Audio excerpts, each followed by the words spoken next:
Las últimas estadísticas provenientes de países centroamericanos, Honduras, El Salvador y Guatemala, tienen índices de violencia que, si bien se han colocado estos países en orden distinto según los distintos años, con todos son bastante elevados.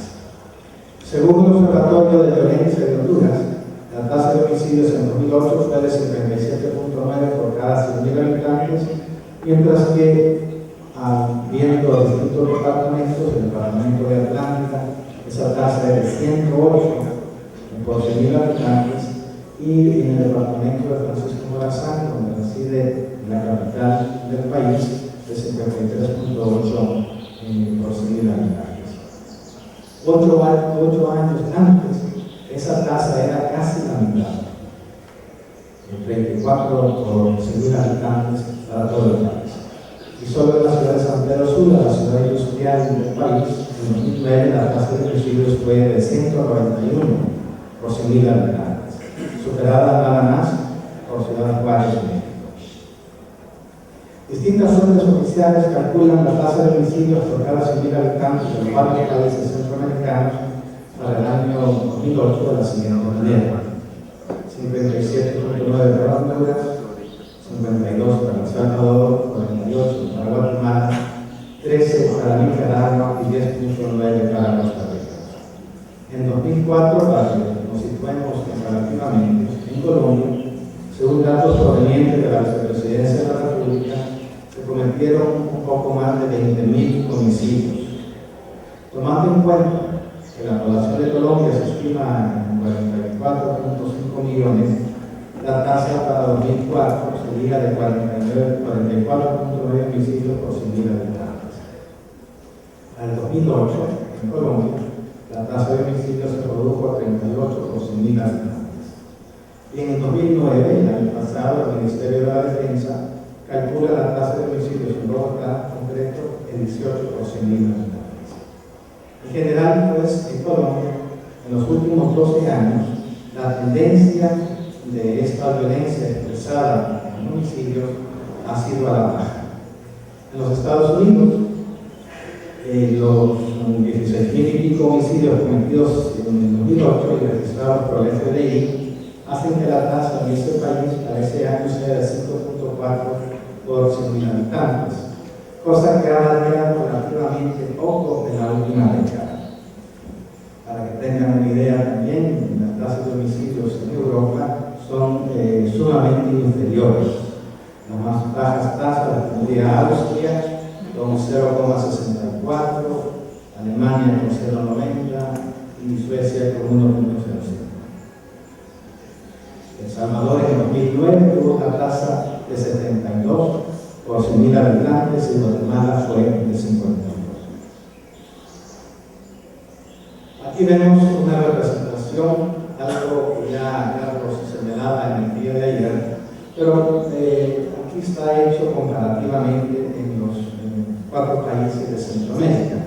No se incluye Nicaragua, puesto que las estadísticas en ese país son bastante irregulares, no se mantienen al día, y un año pueden reportar y 2 años después no hay ningunos datos, entonces esto no va a aparecer. Aquí vemos claramente varias cosas. La curva de arriba, que pertenece, la curva de arriba que pertenece a Honduras, la segunda curva, que es la morada, pertenece a El Salvador, la tercera curva, que es la amarilla, a Guatemala, y la cuarta curva pertenece a Costa Rica. Notarán una cosa interesante al analizar comparativamente estas tasas de homicidios. En El Salvador, en la segunda curva de arriba para abajo, hasta el año 2003 había una tendencia, si ven esa pendiente de esos puntos, entre aquí y acá,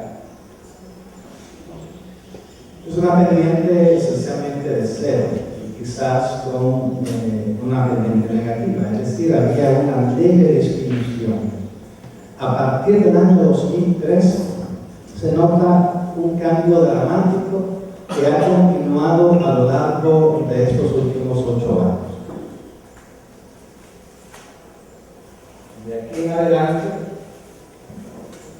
hay una tendencia bastante pronunciada al incremento. El año 2003 corresponde al año en que el presidente Francisco Flores inicia su controversial plan de mano dura, en la cual dedica todos los esfuerzos investigativos, policiales, judiciales, etc., al combate de la criminalidad, identificando esta como principalmente el problema de las maras. Si bien es cierto que, como lo demostraban las estadísticas que presentó Carlos en el día de ayer, en el año 2003, 1 de cada 3 homicidios estaba relacionado con actividades de las maras o plantillas, y que más recientemente eso representa el 40% de todos los homicidios. Lo cierto es que, aunque sea grande y preocupante, la criminalidad exhibida en los homicidios no es exclusiva acción de las maras o pandillas.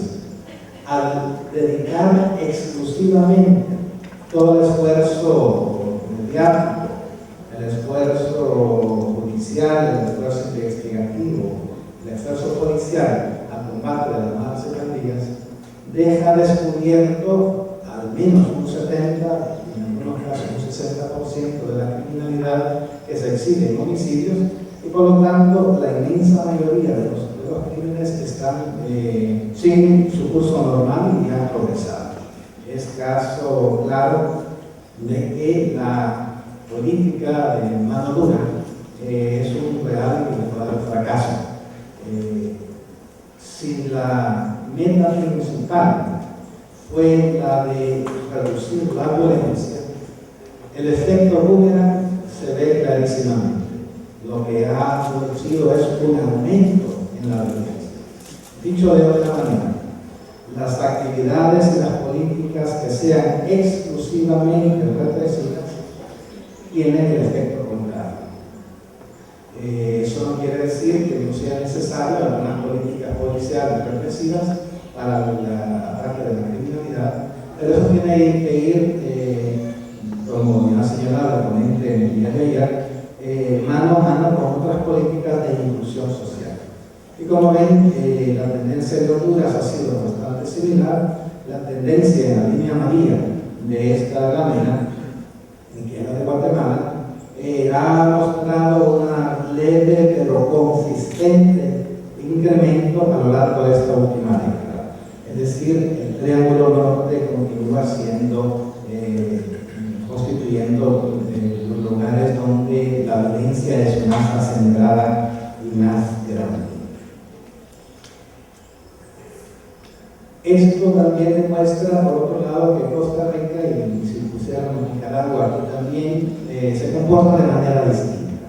Si notan la línea última, la más baja, que es la de Costa Rica, es relativamente con una pendiente de cero y que se comporta casi igual a los homicidios en los Estados Unidos. Sin embargo, notarán una cosa: el último año tenemos ya un aumento, en los últimos 2 años un aumento relativamente alarmante, que pasa desde el año 2000 de 6.4 homicidios por 100.000 habitantes a casi el doble.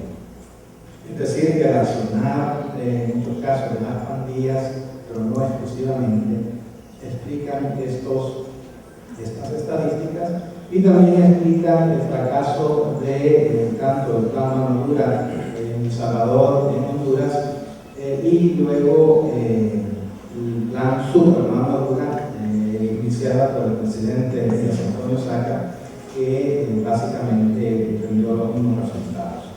Espero que no tengamos con el nuevo gobierno un año de reformas madura, porque entonces tenemos esencialmente los mismos resultados.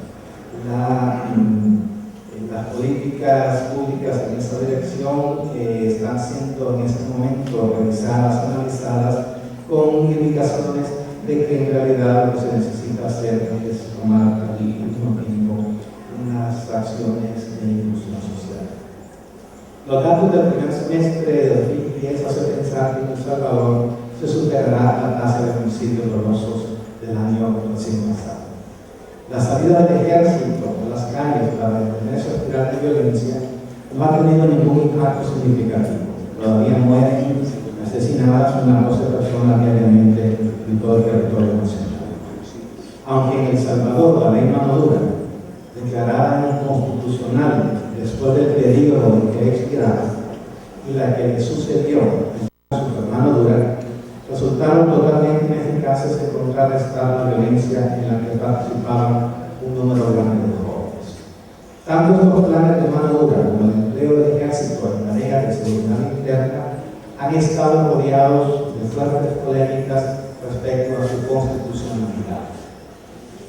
Para tener una idea comparativa que nos ilustre la magnitud y gravedad de estas cifras, se podría señalar que para igualar a los 72 homicidios por cada 100.000 habitantes el año pasado en El Salvador, la república más pequeña de Centroamérica, en un país como Chile deberían de haberse cometido 12.000 asesinatos. Y para Colombia, esto supondría más de 32.000 homicidios el año pasado, basado en el estimado de un poquito más de 45 millones de habitantes para 2009, y que sería más del doble de los homicidios reportados por el Instituto Nacional de Medicina Legal y Ciencias Forenses colombiano. En España, igualmente, la cifra rondaría los 33.000, y si esta cifra se trasladara a los Estados Unidos, veríamos 225.000 homicidios. Esto nos da una idea sobre la enorme gravedad de los homicidios. Este es, pues, el panorama general de la violencia que se está viviendo en Centroamérica. Los círculos de la violencia en los que algunos jóvenes se encuentran son diversos y tienen distintos escenarios. Los estudios y las estadísticas de la violencia en Centroamérica constatan una misma situación. La vorágine de violencia es tal que los jóvenes igualmente son protagonistas como víctimas. Muchos de los que mueren son jóvenes a mano de otros jóvenes, y en medio se encuentran transeúntes, niños y niñas y otras personas inocentes. De las defunciones reportadas en el año 2000 por el Instituto de Medicina Legal en El Salvador, aproximadamente 2/3 partes, un 67%, las edades de las víctimas oscilan entre los 5 y los 20 años. O sea que la inmensa mayoría de las personas que mueren son jóvenes a mano de otros jóvenes. Cualquier lectura rápida de los principales rotativos del área centroamericana, de una revista de los telediarios, que por otro lado son más amarillistas, hacen constatar el hecho. Pongamos el ejemplo de uno de los titulares más recientes en la prensa salvadoreña. El titular dice: las maras causan luto en Honduras. 2 supuestos pandilleros convirtieron una zapatería artesanal en una carnicería para acribillar a 20 jóvenes obreros. En este caso, las víctimas son jóvenes de 15 a 30 años. Similares titulares se pueden ver todos los días en las presas escritas en Guatemala, El Salvador, Honduras. Igualmente, los que sufren las consecuencias de la violencia estudiantil son mayoritariamente los jóvenes, que pertenecen a institutos o colegios perseguidos y señalados como legales. En esta exposición me referiré con exclusividad a la violencia de las maras. La violencia estudiantil, como lo señala el reciente estudio de Flaxo, tiene características suficientemente distintas que merecen un tratamiento separado. La La violencia estudiantil obedece a una dinámica, tiempos, actores, lugares, formas, territorialidad y estructura organizativa diferentes a la asociada a las maras. La problemática de las maras y su involucración en la violencia es ciertamente enorme. La problemática se aguda no solo en El Salvador, sino en otros países centroamericanos, como el número grande de jóvenes que las integran o los señalan. Conservadoramente, en el año alrededor de 61.000 pandilleros se estimaban hace unos 4 o 5 años en Centroamérica, 31.000 en Honduras, 14.000 en Guatemala, 16.000 en El Salvador. Pero estas cifras son de poco confiable. Cuando los gobiernos desean iniciar políticas de mano dura, represivas, los números de los pandilleros aumentan. Cuando los gobiernos desean trasladar que sus acciones son efectivas, los números de los pandilleros disminuyen.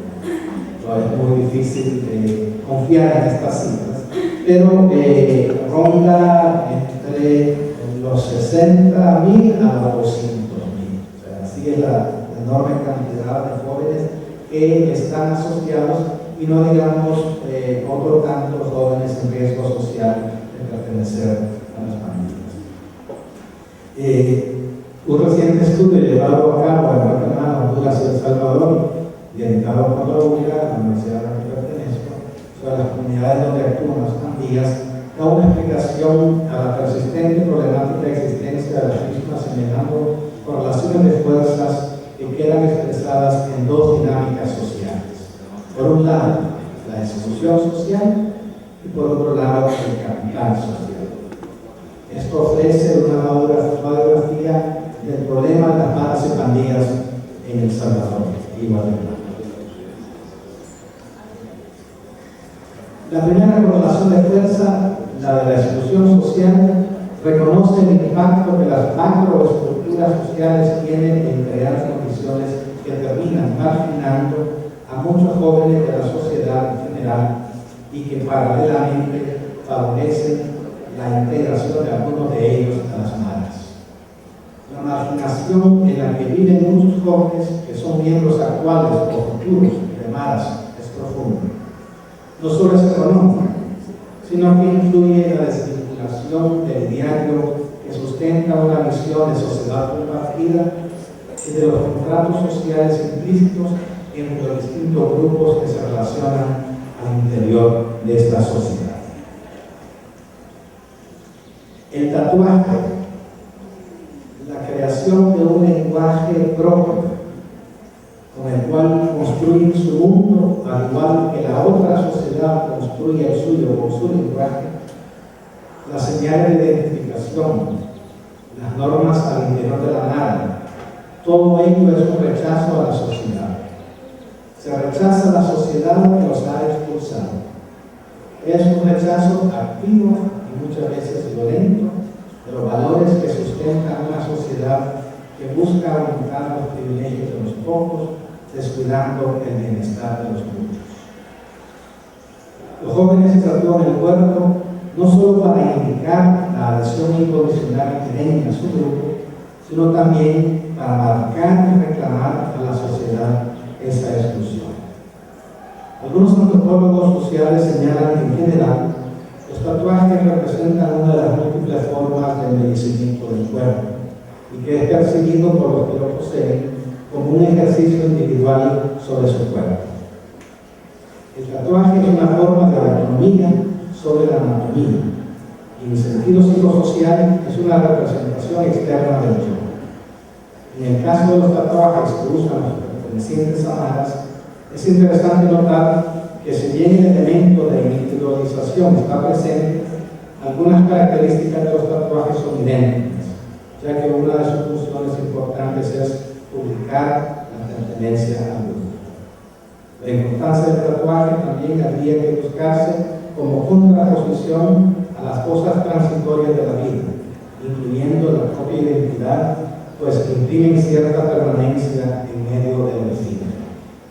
En contraposición, sociedad excluyente, que es además una sociedad de consumo y de lo descartable, el tatuaje de los mareros imprime una verdadera y marca duradera y una señal no descartable al ser una institución corporal. Es decir, los maderos no solo al marcar su cuerpo se identifican como pertenecientes de alguna manera en particular, sino que acentúan una identidad constante, contraria a las identidades de la sociedad dominante hegemónica, donde las identidades se cambian, se puede cambiar el sexo, se cambian según la conveniencia, según los tiempos, según las modas. Ellos los mantienen de manera más perenne. En algunos jóvenes los tatuajes cubren buena parte de sus cuerpos, imprimiendo el rostro. Encaran así, de manera hostil, a aquella sociedad que los ha expulsado. Su rostro se convierte en el espejo en el que la sociedad ha reflejado el suyo. En general, esta vida está denominada por los jóvenes como la vida loca. Pero como lo señalan los estudios que se han hecho con cuidado, es demasiado simplista pensar que el fenómeno de las madres responde a una sola causa. En realidad, confluyen muchos otros factores. Entre ellos, podemos identificar la privación material en muchas familias y su efecto acumulativo, el hacinamiento, la ausencia de espacios recreativos, el deterioro físico del hábitat comunal, la carencia de recursos sociales, la poca y pobre relación que algunos padres tienen con sus hijos e hijas, la exclusión del sistema de educación formal, la exclusión del mercado laboral y una tercera. Todos estos son factores de riesgo. Cuanto más de estos exista en la vida de los y las jóvenes, mayor será la probabilidad que se involucre en las madres. Voy a poner un ejemplo anecdótico conversando con una madera de 17 años cuyo rito de iniciación a la clica a la que pertenecía involucraba una relación de parte de todos los miembros del grupo y además el sometimiento para favores sexuales al jefe de la clica por tiempo determinado y la sodomización con instrumentos. Esta chica manifestaba que era preferible eso a la violencia cotidiana que experimentaba en su casa. Eso les da a ustedes una idea de lo tremendamente profundo que es la violencia en los hogares y cómo esta violencia con frecuencia alienta y expulsa a los y a las jóvenes del hogar y los encamina hacia la pertenencia de la paz. Conviene recalcar que para entender este fenómeno de la violencia juvenil hay que desvincularse de explicaciones psicologizantes y personalistas que con demasiada frecuencia e igualmente inexactas sobresimplifican el fenómeno colocándolo en el ámbito de la patología individual. Esto no tiene explicación porque somos un montón de gente desquiciada. Las explicaciones están en otro lado. Hay que buscar las coordenadas más bien en esos niveles intermedios donde tiene impacto los macrofenómenos. En otras palabras, sin desconocer que en algunos casos, muy limitados por cierto, el ámbito privado puede ilustrar el fenómeno de la violencia de las malas aplicada a una persona en particular, se necesita concentrarse en cómo los configurantes sociales crean escenarios de acción donde los grupos sociales se desvinculan, se desenvuelven en dinámicas donde se evidencian los factores de riesgo y de protección. El estudio de estos factores y cómo interactúan de manera dinámica puede dar algunas pistas para responder a la inquietante pregunta de por qué algunos jóvenes en igualdad de condiciones se extraen de la vorágine de la violencia y la pertenencia de las malas, mientras que otros se encuentran allí precisamente donde van configurando su identidad personal y colectiva. Así pues, los conceptos que hasta ahora nos han ayudado para entender la cultura juvenil, las culturas juveniles, el grupo de pares, la socialización, la conformación de las identidades de pares, la progresiva disminución de la influencia de la familia, la marginación, las drogas y la profesionalización, en este caso del delito, nos pueden igualmente ayudar a describir y explicar el fenómeno de la violencia juvenil, en particular a la violencia exhibida por las maras. De esta manera, de esta óptica, podemos observar los efectos de la fragmentación social, de la socialización que se da en la calle, de los códigos de la calle y la débil eficacia colectiva cuando las maras, sobre todo, pero también las maras estudiantiles, han ocupado aquellos espacios que han abandonado la sociedad normativa. Y en consecuencia, constatamos la bancarrota de un sistema elitista que ha desatendido por décadas las problemáticas que afectan a las juventudes, produciendo unos altos índices de violencia que terminan destruyendo no solo las oportunidades que dibujan quizá demasiado caprichosamente el futuro de los jóvenes, sino la tesitura misma de la convivencia en barrios, es decir, las relaciones en aquellos lugares donde se materializan los valores que realmente sustentan la sociedad que hemos construido. No la sociedad que ingenuamente podemos pensar o podamos decir que hemos construido, o la que en un afán de mantener una cosmovisión coherente creemos que existe, porque la vive una pequeña minoría, sino la que efectivamente dibuja la realidad. El segundo conglomerado de fuerzas, el de capital social, hace referencia a las macroestructuras sociales que aparecen en el interior de la vida de las comunidades y en las relaciones interpersonales que ahí se dan. Allí se encuentran las relaciones de redes solidarias que promueven la participación y proveen el apoyo psicosocial tan necesario para personas y comunidades que enfrentan dificultades, la organización social local que multiplica el impacto de las acciones personales y las resignifica, y los lugares donde lo religioso busca su expresión organizativa y material. Es interesante, por ejemplo, entre las instituciones que señalaba el ponente el día de ayer, el Ejecutivo, el Legislativo, la Policía, todas están gozan de poquísima confianza. Una de las organizaciones que mantiene, a pesar de dificultades recientes, una enorme confianza de parte de la ciudadanía son las iglesias. Este segundo conglomerado abarca, pues, en definitiva, el mundo de los significados objetivados de los que nos hablan de Arquedilurno, y los lugares y espacios donde las teorías implícitas que las personas tienen acerca de cómo funciona el mundo y ellos mismos se traducen en concreciones explícitas.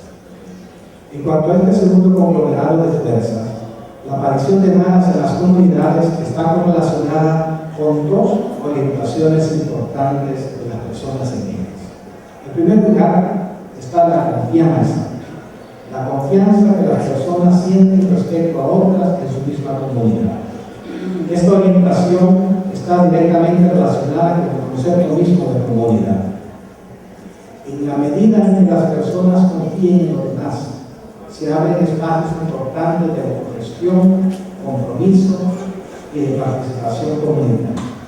Parece ser que cuando existe confianza entre los miembros de la comunidad, por un lado, la acción individual queda rescatada de ese sentimiento de futilidad que hace que se perciba como inevitable e intransformable un problema comunitario, y por otro lado, se busquen mecanismos que empoderen y fortalezcan las mismas estructuras organizativas comunitarias. Así, la acción individual no es percibida como aislada, sino que abona la consecución de metas comunes donde se pueden identificar claramente actividades que aborden el tema de la violencia, la desintegración social que acompaña la presencia de maras en las comunidades. La participación en acciones conjuntas y consensuadas, y para ello se necesita confianza mutua, Es el elemento fundamental que permite que todas las demás puedan alcanzarse, desarrollarse, ampliarse o profundizarse. La participación se refiere a la acción desarrollada por los miembros de la comunidad en función de objetivos generados a partir de necesidades sentidas y de acuerdo con estrategias colectivamente definidas, fundamentadas en la solidaridad y el apoyo social.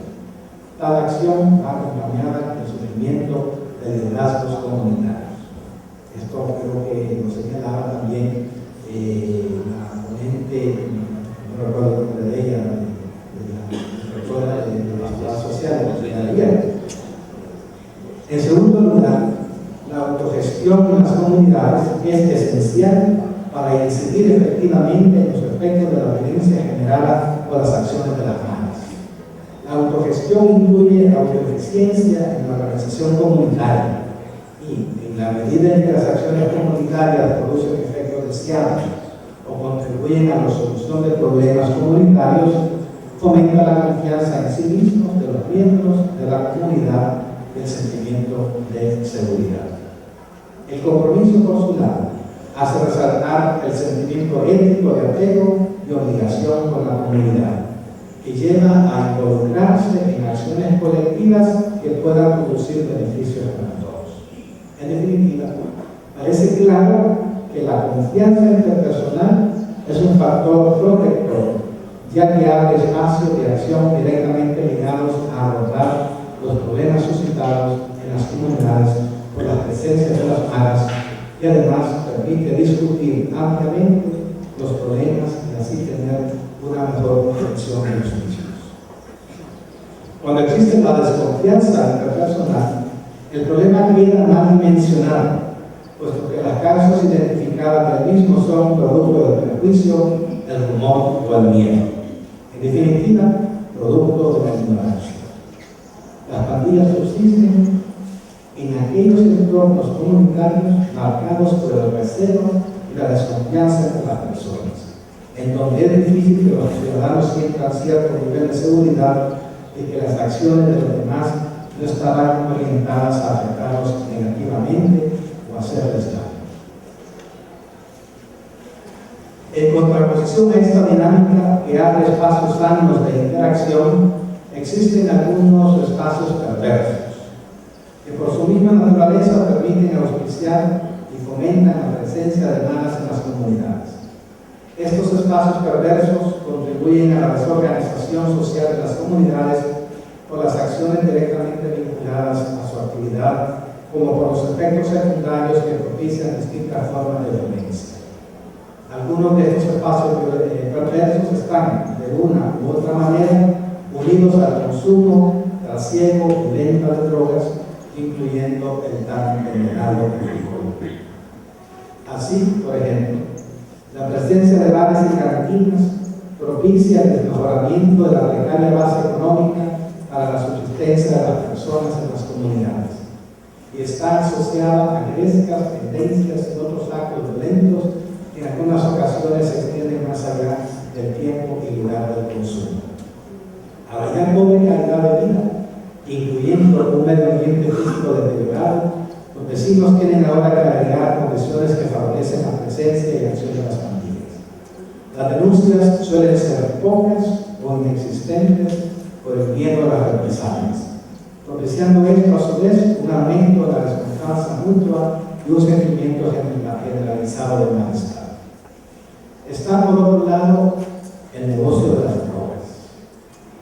La estructura misma de las maras o aún de las maras estudiantiles hace difícil que éstas se dediquen al negocio de las drogas a gran escala, no así a la extorsión, aunque esto aparentemente está cambiando rápidamente. En general, la narcoactividad produce tres consecuencias negativas importantes en la vida de las comunidades. En primer lugar, genera espacios físicos de hechos delictivos y donde se saldan cuentas por negocios unidos a menos que con frecuencia terminan en muertos y heridos, todo lo cual consolida esa desconfianza interpersonal y los efectos negativos asociados a ellas. Ante estas situaciones, las personas buscan no involucrarse y esta desconfianza les lleva a recluirse en la poca seguridad que les brindan sus hogares. Si veo, no hago. En segundo lugar, propicia la presencia de personas ajenas a la comunidad y que no tienen interés alguno en el bienestar de la misma. Todo lo contrario, estas se benefician en la medida que la comunidad permanezca desintegrada. Estas personas pueden ser consumidoras de distintas drogas o personas que la comercializan y o que se pueden disputar un ilegal pero lucrativo mercado. La presencia de terceros suele igualmente alentar la desconfianza hacia los mismos vecinos, ya que no se sabe con certeza la relación que guardan los vecinos con estos extraños. Y en tercer lugar, la narcoactividad atrae formas de actuar represivas de parte de la policía y hace que la comunidad sea percibida como un problema social, donde hay pocos espacios prohibibles que se estigmatiza a los jóvenes. Las acciones policiales represivas, aunque puedan ser bienvenidas para algunos pobladores, con frecuencia hacen resaltar su ineficacia a largo plazo en atacar el problema de la venta y uso de drogas y termina aumentando la desconfianza que se tiene a instituciones de fuera de la comunidad. Esas tres consecuencias favorecen la presencia de maras, ya sea que estén asociadas a actos delictivos o no. En la medida en que las comunidades sean débiles organizativamente y pobres en la variedad de actividades y espacios sanos, los cuales puedan participar activamente sus habitantes, la presencia de las maras en sus calles y pasajes es más probable. En otras palabras, la presencia de las maras está asociada al bajo capital social que pueden tener las comunidades. Una ventaja grande que ofrece la perspectiva del capital social para entender el fenómeno de las maras en las comunidades centroamericanas y en especial en El Salvador es que se logra identificar recursos importantes para contrarrestar las acciones negativas de las pandillas. Esto posibilita reconocer dinámicas al interior de las comunidades que permiten su fortalecimiento. Esta perspectiva, además, logra identificar el impacto que los factores microsociales tienen en la socialización y en la construcción de las identidades de jóvenes, y la percepción y actitud que desarrollan respecto a la violencia y a la pertenencia a pandillas. Al señalar factores de riesgo, logra identificar igualmente factores que son susceptibles de prevención. Al respecto, conviene decir algo sobre los componentes del fortalecimiento comunitario desde el punto de vista social. Se podrían identificar tres tipos de componentes en los procesos de fortalecimiento de las comunidades: los componentes intrapersonales, los componentes interactivos y los componentes comportamentales. Conocer cómo actúan los tres, altamente interrelacionados, puede ser útil a la hora de entender mejor cómo el fortalecimiento de las comunidades podría estar asociado a la baja presencia de maras en su medio. Este conocimiento podría orientar estrategias de intervención comunitarias tendientes a reducir la presencia de maras en distintas comunidades o al menos en paliar sus efectos nocivos. Los componentes intrapersonales se refieren a todas aquellas habilidades y formas de pensar que tienen las personas sobre su propia capacidad de influir en el curso de los eventos significativos de su vida, e igualmente incorpora las creencias que esa persona tiene sobre cómo funciona el mundo, ya sea el mundo físico, el mundo social, el mundo económico, etc. Y las características que éste posee. Dependiendo de esas creencias, la persona intentará o no cambiar situaciones y verá como apropiadas algunas acciones cronológicas.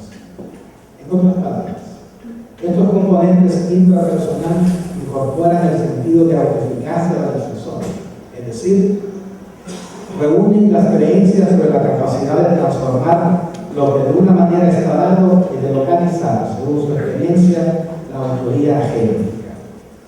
De manera general, esta autoeficacia señala la valoración de la persona sobre si tiene un repertorio de acciones para ejercer control sobre lo que tiene entre manos. Esta autoeficacia remite a la historia personal del individuo, ya que éste concluye si tiene esa capacidad reflexionando sobre eventos pasados y comparándolos con los que se atañen en el momento. En esta historia personal también se unen historias grupales y sociales a las cuales está ligada la persona. Nunca será más meridiana la explicación que lo social tiene en la construcción de la subjetividad. La persona reflejará lo que puede obtener por sus esfuerzos personales y lo que está mejor garantizado por acciones grupales y asociativas. Los componentes interactivos incluyen toda la gama de transformaciones con los distintos mundos con los que se relaciona la persona: el mundo social, religioso, físico, cultural, etc. Uno de estos mundos es el de la sociedad en la que vive y el diario que lo sustenta. La interacción con estos mundos está determinada por la valoración que la persona tiene sobre ellos, la crítica a la que nos somete de manera expresa o espontánea, transitoria o permanentemente, la ubicación de la persona en ellos y el grado y forma de participación e implicación personal.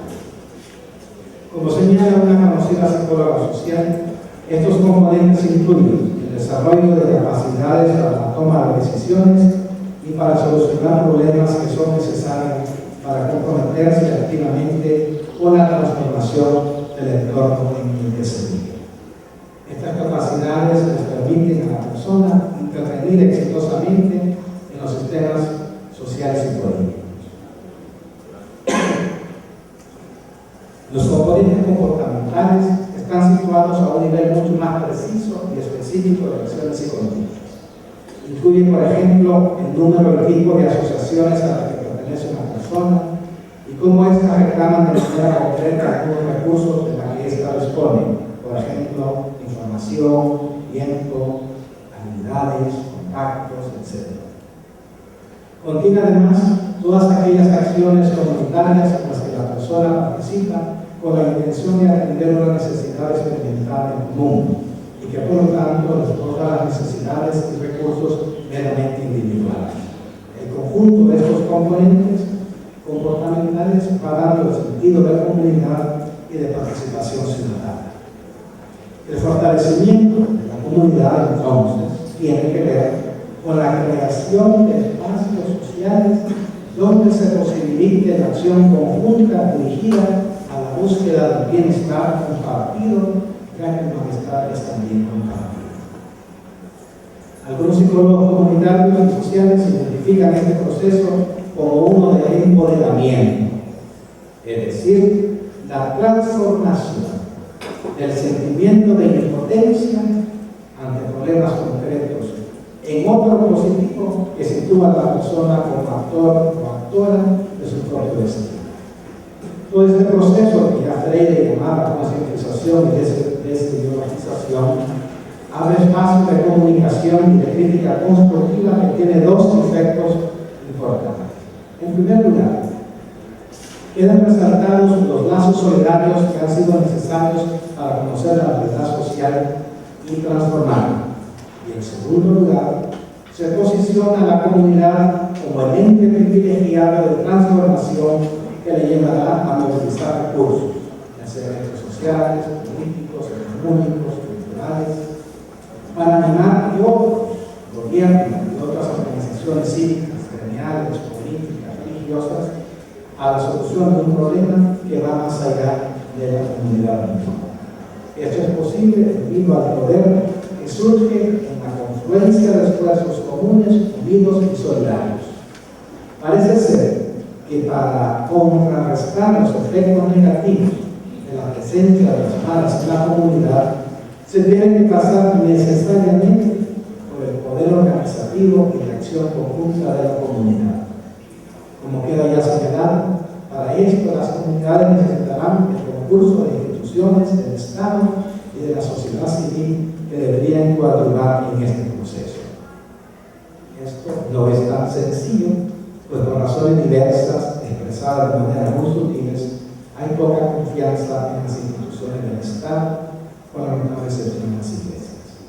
En resumen, se puede afirmar que la inacción y aún el fatalismo que pueden surgir de vivir en situaciones donde se tiene poco control sobre los niveles de formas de violencia, puede dar paso a otro sentimiento social, el del empoderamiento y la capacidad agéntica del esfuerzo común.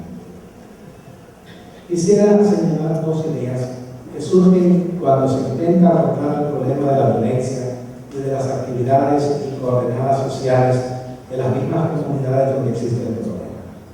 Estas ideas tienen que ver con los pasos en el proceso de fortalecimiento de las comunidades a raíz de la presencia de las maras en ellas.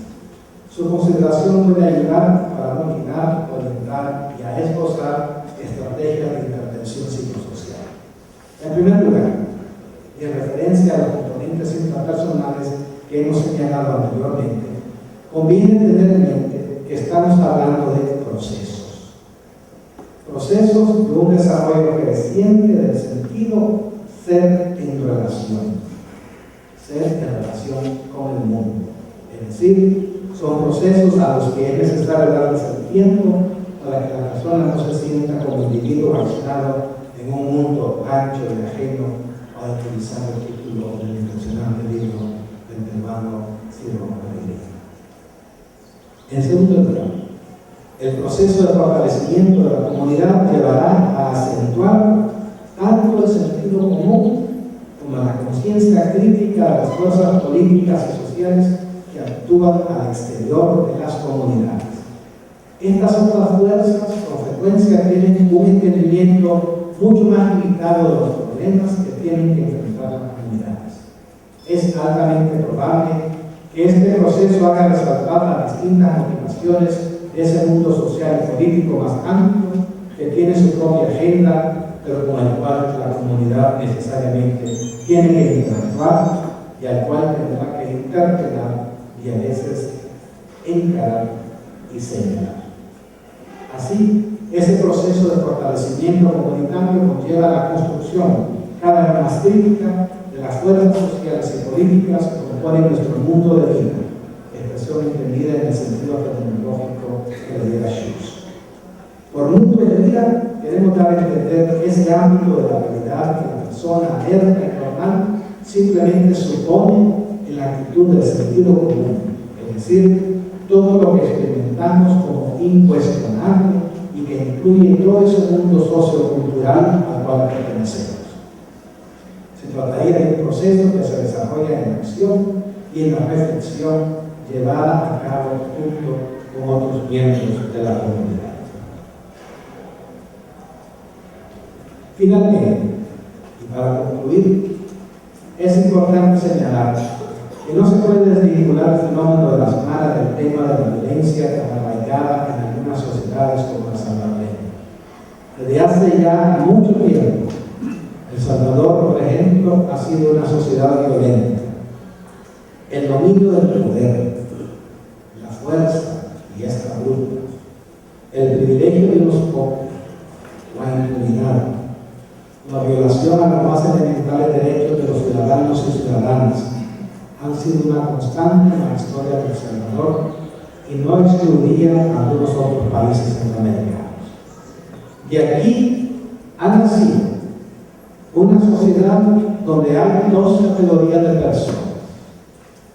Unas gozan de los recursos económicos y sociales del país, otras viven de no morirse.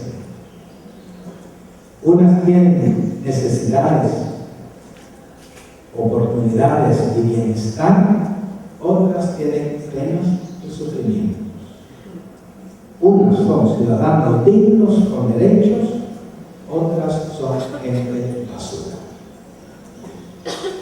La sociedad acepta sin mayor enfado que muchos tengan poco acceso a una educación de calidad, que no encuentren un trabajo digno, que vivan en condiciones infrahumanas y tengan que ver hacia el norte para hacer su proyecto de vida.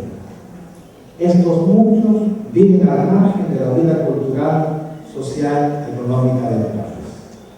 Arañan y escarban literalmente la tierra y muchas veces los basureros mismos para su existencia. En definitiva, La sociedad expulsa a muchos jóvenes a los límites de la convivencia social, donde impera la violencia, la muerte, la precariedad. Y estos, a su vez, depredan socialmente sus propias comunidades. Esta depredación acentúa la ya honda brecha entre estos dos mundos.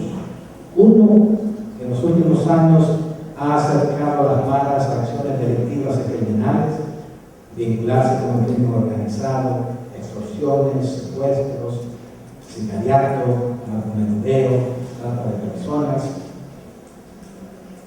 y a vincularse con el crimen organizado. El otro mundo, asediado, construye una ideología y barrera legal tan alta como ineficaz. Este fracaso de sociedad voraz, injusta y cínica crea las condiciones que dan pie a las malas. La violencia que las malas ejercen es expresión de esa violencia más profunda y estructural. De manera práctica, las malas son la expresión del malestar de una sociedad elitista, machista, discriminatoria, excluyente, y son consecuencia de decenas de años de inatención oficial y desidia a los problemas que han aquejado a las comunidades pobres desde ya hace bastante tiempo. Si bien la experiencia de exclusión social y las carencias de todo tipo que caracteriza la vida de muchos jóvenes está de manera compleja, asociada y no de manera determinista a la violencia, lo cierto es que la hoja de ruta para muchos de ellos es de la vida loca a la vida loca. Para algunos jóvenes el paso de la vida loca a la vida loca es un paso corto que se toma sin mayor deliberación. Esta ruta es con frecuencia tortuosa, a veces fatal, pero siempre peligrosa y fácil. Romper los círculos de la violencia demanda políticas de Estado informadas, consultadas, basadas en investigación, apegadas a derecho y que propicien la inclusión de los jóvenes a la vida cultural, educativa, social y económica de cada uno de los países centroamericanos.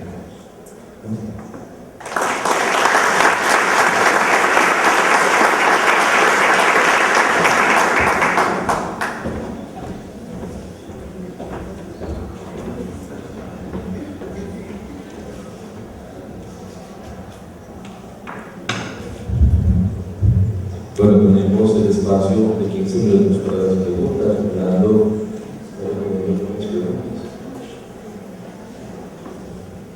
muchas gracias al padre Mauricio Pauli por la conferencia que nos ha regalado. Yo creo que nos identificamos colombianamente con esa realidad, ¿cierto? Y tenemos la oportunidad de compartir estas experiencias.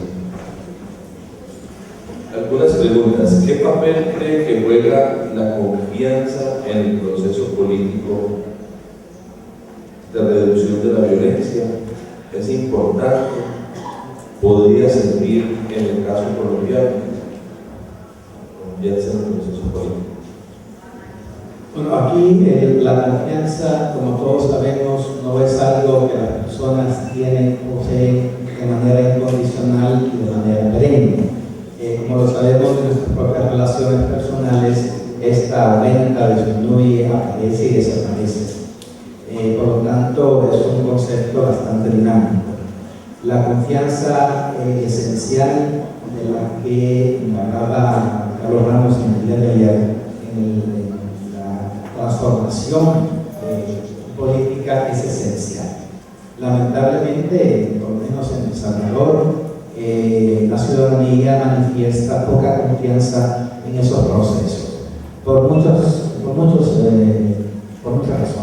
La una es que con frecuencia la política partidista va dirigida a tomar acciones y asegurar un mundo no necesariamente que representa los intereses y las necesidades de los pobladores, sino sencilla y llanamente a a mantener, a perdurar y a profundizar los intereses y los privilegios de la casta política, y más en concreto de los partidos políticos.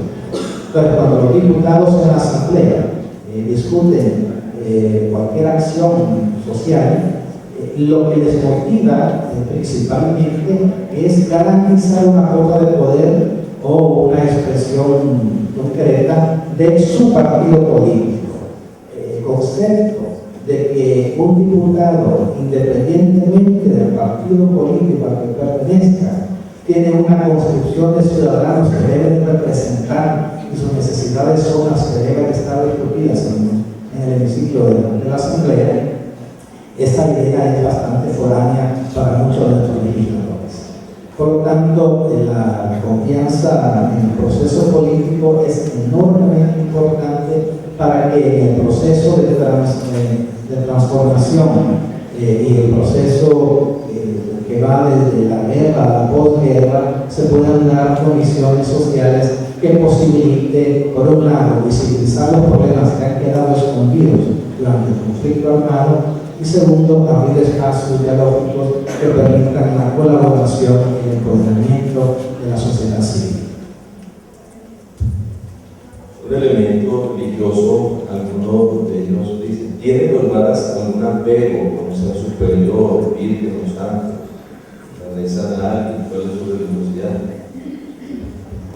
Interesante la pregunta. Algunos de ellos tienen a veces se tatúan la imagen de la Virgen de Guadalupe, con frecuencia expresan sentimientos religiosos, pero no, en ese sentido creo que no es distinto a cualquier ciudadano. Les voy a poner un ejemplo. Recién llegado yo a El Salvador, iba a celebrar misa en una pequeña comunidad muy asediada por las maras. Yo no podía entrar a esa comunidad. Entonces, para poder celebrar la misa, me acompañaban las ancianas del lugar. Llegaba a la carretera y ellas me escoltaban. Yo iba rodeado de muchas mujeres de 80 años. Entonces, bueno, las madres respetaban eso, ¿verdad? En primer lugar, yo era un desconocido y después mi función era más religiosa. Y hasta ahora, y esto está cambiando dramáticamente, los minusválidos y las mujeres y hombres ancianos son respetados. Eso por valores religiosos. Pero creo que en general no manifiesta una religiosidad ni mayor ni menor que el resto de la ciudadanía. Se acompañaba bien las dirigencias. ¿Qué experiencias concretas de intervención se han desarrollado con las varas y qué aprendizaje han dejado? Hay muchísimas experiencias, unas que están llevadas a cabo por el Consejo Nacional de Seguridad Pública, otras por las universidades, otras por grupos religiosos, otras por ONGs. El común denominador suele ser la involucración de los jóvenes en actividades organizativas, en particular deportivas. La construcción de canchas de fútbol, por ejemplo, permite a los jóvenes utilizar el tiempo de ocio de manera más productiva. Y cuando se organizan ligas pequeñas entre barrios, entre distintos equipos del barrio, lo que se está dando además de esto es un sentido de pertenencia y también la posibilidad de que comiencen a visualizar que cuando hay conflictos hay otras formas de resolver el conflicto. Son formas importantes de incidencia. La otra tiene que ver con programas que algunas ONGs tienen respecto a los derechos de las mujeres. Visibilizar la mujer como persona de igual trato, de igual dignidad que el hombre, el posibilitar talleres que brinden habilidades y destrezas a las mujeres para que puedan subsistir, son formas de incidencia que han sido bastante exitosas. Y otras tienen que ver con el acercamiento que algunas iglesias tienen a estos grupos, vinculando o creando puentes de confianza para que estas personas puedan visibilizar como personas